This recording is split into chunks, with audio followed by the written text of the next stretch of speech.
So this playlist contains all the elements of our second categorical logic lecture.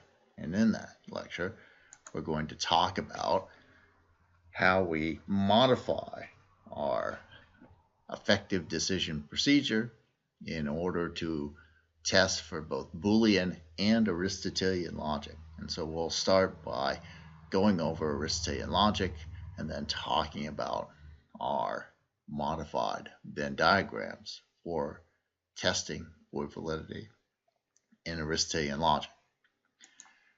The first thing that we'll note is that Aristotelian logic assumes that every class has a member. That is, every property has an instance, every category has an instance.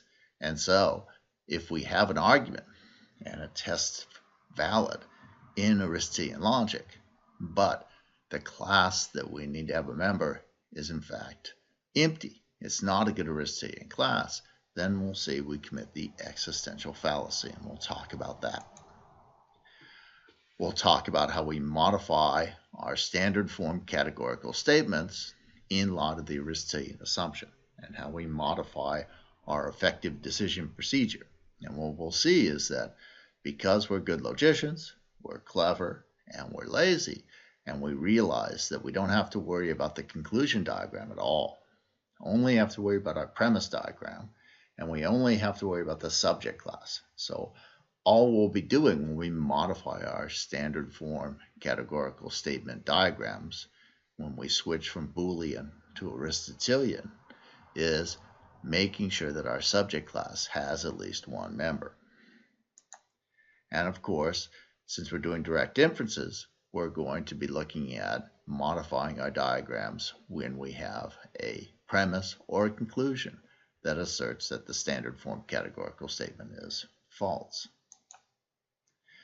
Then we'll go through and look at our new effective decision procedure that tests for validity in both Boolean and Aristotelian logic. And then we'll go through a few examples for you. After that, we'll switch to the third component of any formal system, like our categorical logic, and that's the translation heuristics, the imperfect, not rigorous way that we cram as much of a complicated and variable world into this very, very, very simple categorical logic. And so we'll look at the translation advice that Hurley gives us in that section 4.7 of the categorical logic chapter. So let's start by looking at the change that just that assumption that classes have at least one member, in fact, creates in our categorical logic. Now, just as before, we have those contradictory relationships, necessary relationships that hold between the truth values of our universal affirmative and our particular negative, and our universal negative and our particular affirmative. And that relationship, that contradictory relationship, says that the universal affirmative and the particular negative always have the opposite truth values. So that if O is true, A is false. And if A is true, O is false. And that same contradictory relationship holds between the universal negative and the particular affirmative, such that if the universal negative is false, the particular affirmative is true. And if the particular affirmative is false, the universal negative is true. Once we make that Aristotelian assumption, there's a whole new set of necessary logical relations. And the first one that we'll talk about here is the relationship between our universal statements. There was no necessary relationship in Boolean logic, but in Aristotelian logic, at least one of these universal statements has got to be false. And so we have what's called the contrary relation. So A and E cannot both be true. At least one of them will always be false, necessarily, no matter what the argument is about.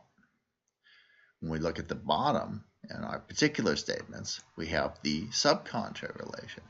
And now we see that at least one of our particular statements always has to be true.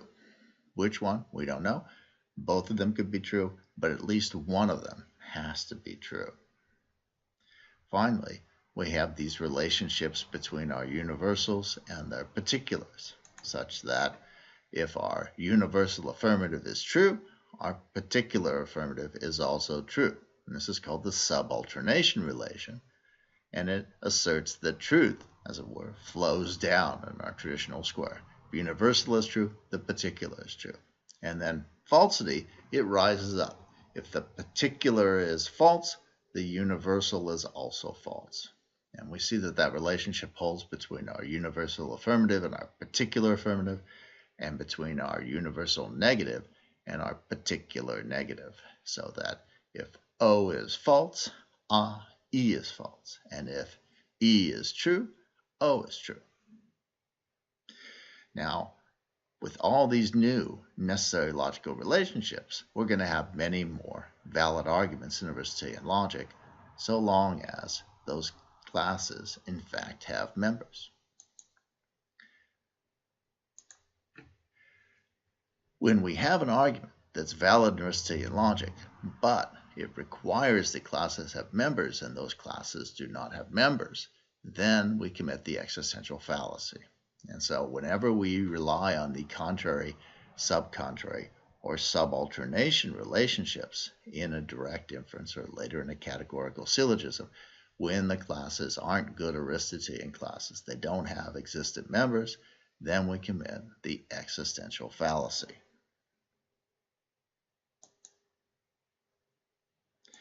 Now, Hurley tells us that logicians debate about whether or not this is a metalogical fallacy, basically a fallacy that results from an inappropriate choice of logical framework, or whether it's just a fallacy in Boolean logic. It's a straightforward formal fallacy in Boolean logic. Either way, it's not a good argument. It is a fallacious argument, and so we'll have to note that if we discover that our argument commits the existential fallacy when we're testing for validity. So how do we test for validity? Well, when we finish our Boolean, if our argument is valid in Boolean, it's going to be valid in both logics and we can stop. But if it is not valid in Boolean, we're going to want to test for validity in Aristotelian logic. And because we're good logicians, we're clever, but we're lazy, so we're not going to worry about the conclusion diagram at all. That's not going to change anything. We're not going to modify it at all. We're only going to modify the premise diagram. And we're only going to modify the subject class, because changes to the subject class are the only changes that it's going to make a difference between validity or invalidity. So when we modify our diagrams to test for Aristotelian logic, only modify the premise diagram, only modify the subject class. And how do we do that? Well, when we have a universal affirmative like this, in Boolean logic, we say, I don't know if there are any S's, I don't know if there are any P's, but what I do know is that nothing in the S class isn't also in the P class, or all my S's are P's. And so that area 1, S and only S, that has to be empty no matter what. And so I shade that area in Boolean logic. I don't put anything else in because the statement, that's all it requires to be true. However, if this is a premise diagram and I'm testing for Aristotelian validity, I want to look at that subject class and ask myself, okay, does that subject class have a member? Now, it doesn't have a member, but Aristotelian classes always have members, and so I want to add a member to that subject class. And I'll put that X in the only area that's open, and then I'll circle it to remind myself I'm only entitled to that X because it's Aristotelian logic. I'm only entitled to it if, in fact, S has a member. What happens when I've got my universal negative? Well, when I'm a good Boolean, I say, look, I don't know if there are S's, I don't know if there are any P's, but here's what I know. I know that nothing that is in the S circle, if there is anything, is in the P circle, if there's anything there. So that intersection area, where I'm both an S and a P, that has to be empty. When I switch over to Aristotelian logic, if this is my premise diagram, I only look at my premise diagram, and I only look at my subject class. I say to myself, okay, does S have a member? S doesn't have a member right now, so I put it in the only area I can.